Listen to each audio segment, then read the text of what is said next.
Continuamos con impacto de la genética sobre el diseño de instalaciones en las últimas décadas. Le damos la bienvenida al médico veterinario Horacio Baldovino, coordinador académica de las jornadas porcinas. Buenas tardes. Bienvenidos a las sextas jornadas de integración de la cadena porcina, organizadas por Red Alimentaria. Gracias por estar conectados. En esta ocasión les voy a hablar acerca del impacto que ha tenido la genética sobre el diseño de las granjas porcinas en las últimas décadas. Básicamente, por parte de la prolificidad y la velocidad de crecimiento, lo que ha hecho que paulatinamente a través del tiempo tengamos que ir aumentando el tamaño de nuestras granjas, también influenciado por algunas reglamentaciones de bienestar animal. Lo más impactante, lo que más ha impactado en el diseño y en el tamaño de nuestras instalaciones es la mejora en la fertilidad y la prolificidad. Aquí hay datos de algunas granjas, del 25% del tope 25%, o sea, dentro de del 25% de las mejores granjas, en el año 2000 y en el 2020, destetados por parto de 10 a 10,5 y una tasa de parto. La tasa de parto es una medida de fertilidad que correlaciona a las hembras que están inseminadas en relación a las hembras que van a parir, ya que el 80% de tasa de parto indica que el 80% de las hembras que inseminamos llegan a parir.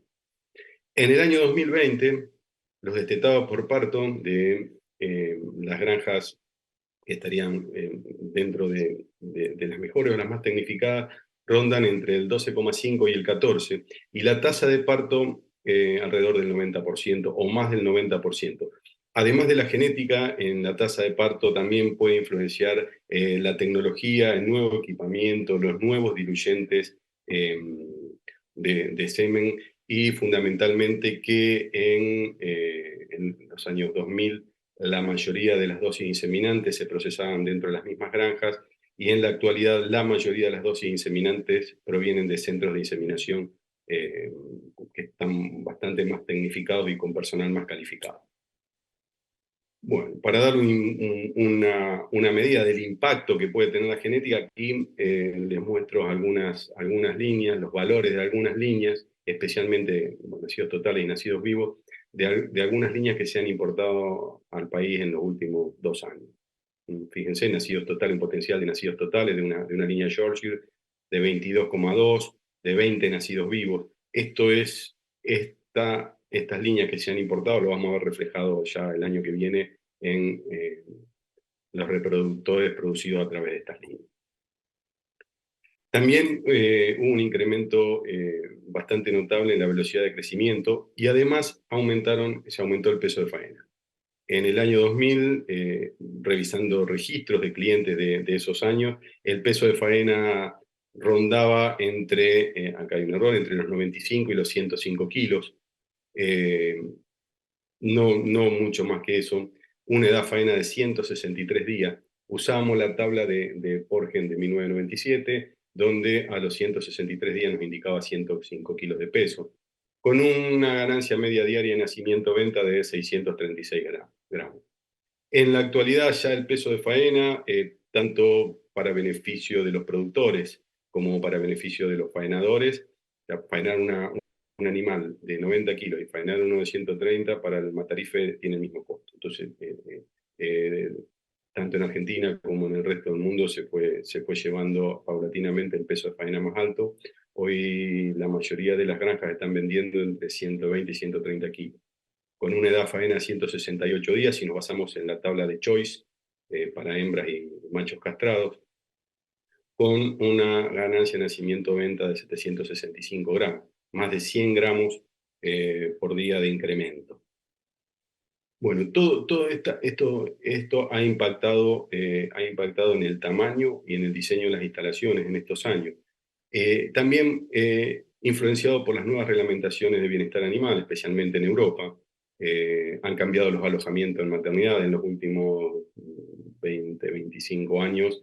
Se ha desarrollado toda una tecnología para para alojar a las cerdas en gestaciones grupales, que demanda mucho más superficie y otro tipo de tecnología más sofisticada para alimentarlas correctamente. Y también se han modificado las superficies y los tipos de pisos en los desarrollos y las terminaciones. Por ejemplo, yendo a lo largo de todos estos años, para una granja de 500 madres, con gestaciones 100% en jaula, con un ancho de jaula de 60 centímetros, que era lo estándar. Hoy también en algunas construcciones se siguen haciendo.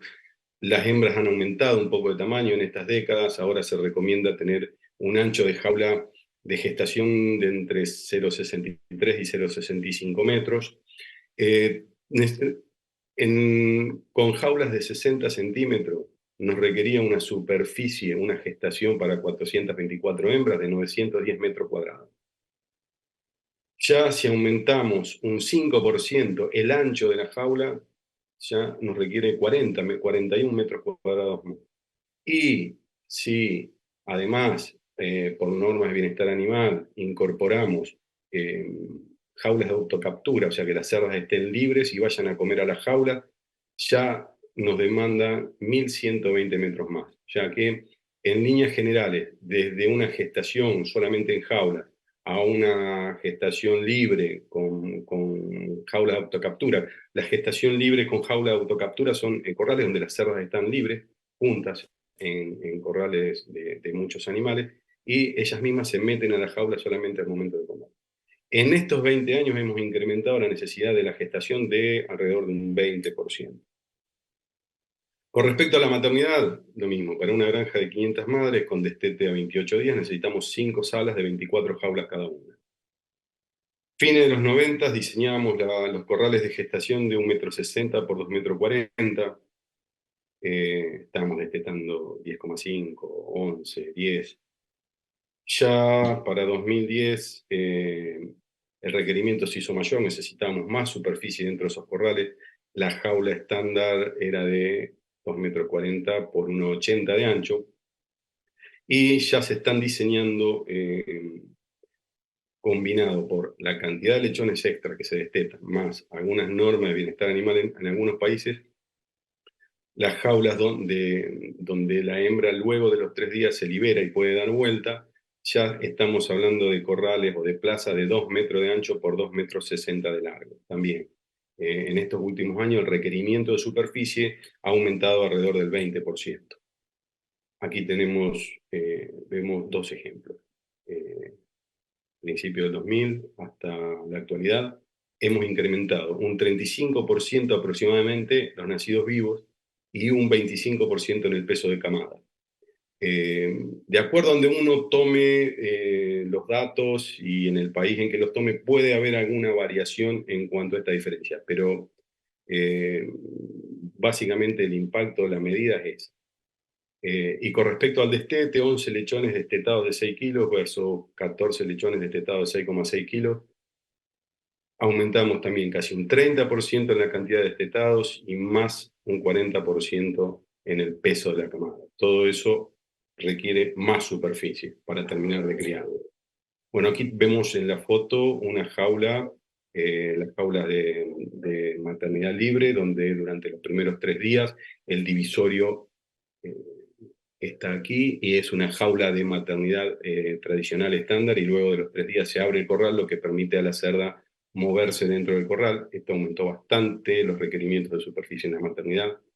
Aquí vemos el ejemplo, la jaula está abierta, la cerda se puede parar y puede girar y dar vueltas.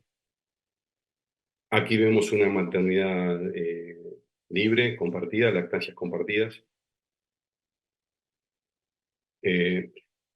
También lo que ha ocurrido, y esto se nota cada vez más, es que el mejoramiento genético en prolificidad, en cantidad de nacidos vivos, no fue acompañado por un incremento de la cantidad de tetas útiles. Hoy es normal verse en una sala de parto donde tenemos casi más lechones que tetas. Esto nos ha obligado a usar algunas normas de manejo, además de usar más superficie a veces, o usar más plazas de parto de las que teníamos pensado usar, las nodrizas, el uso de nodrizas y las adopciones cruzadas. suplementar a los lechones que se quedan sin tetas con sustituto de leche, y ya hay algunas empresas de genética que están hablando de los destetes supramamarios. O sea, a una cerda destetarle más lechones que las tetas útiles que tiene disponibles. Eso todavía no se ve masivamente, pero se va a empezar a ver a corto plazo. Bueno, acá tenemos unos ejemplos de los sustitutos de leche, un suministro de leche, tanto para lechones supramamarios como para lechones que han sido destetados precozmente para que sus madres puedan amamantar a otros lechones que vienen por detrás, que son más chiquitos en edad y que necesitan ser amamantados, porque no hay tetas disponibles en la sala. Ya hay toda una tecnología de suplementación de sustitutos lácteos a lechones. Con respecto a la recría, también, por ejemplo, en una nave para 500 madres de 7 salas, destetábamos 10,5 lechones en el año 2000, estamos destetando 13,8 en la actualidad, necesitamos también una superficie, un 23% más de superficie. Como decía, una granja que estuve el otro día de 147 lechones que se destetaban en el 2002, que fue el promedio anual de ese año. Hoy estamos aproximadamente en 179 lechones destetados con las mismas plazas de parto. Bueno, acá está el resumen. Básicamente, en estas últimas 2 décadas, la genética ha provocado que necesitemos para una granja de ciclo completo aproximadamente un 20% más de superficie. Bueno, acá vemos una granja de 25 años, de 14 partos por semana. Esto era la granja, se ven los techos más viejos, esto era la granja original, gestación, maternidad. Se tuvo que agrandar la recría y construir un galpón nuevo de engorde con la misma cantidad de madres. ¿Cómo va a ir creciendo eh, eh, la genética? ¿Cómo va a ir mejorando? ¿Con qué valores reproductivos, con qué referencia vamos a tener que ir diseñando las granjas de acá en más? Bueno, no lo sabemos. Estimamos que por la ley de rendimientos decreciente el incremento en prolificidad se va a ir atenuando y bueno, la genética va a buscar a ir por otro camino, por ejemplo, bajar la mortandad eh, eh, y tener más resistencias a las enfermedades. El camino puede ir por ese lado. Inclusive, pero bueno, también va a seguir aumentando la prolificidad seguramente. Muchas gracias. Les agradezco mucho que me hayan escuchado y que se hayan conectado a esta charla de red alimentaria.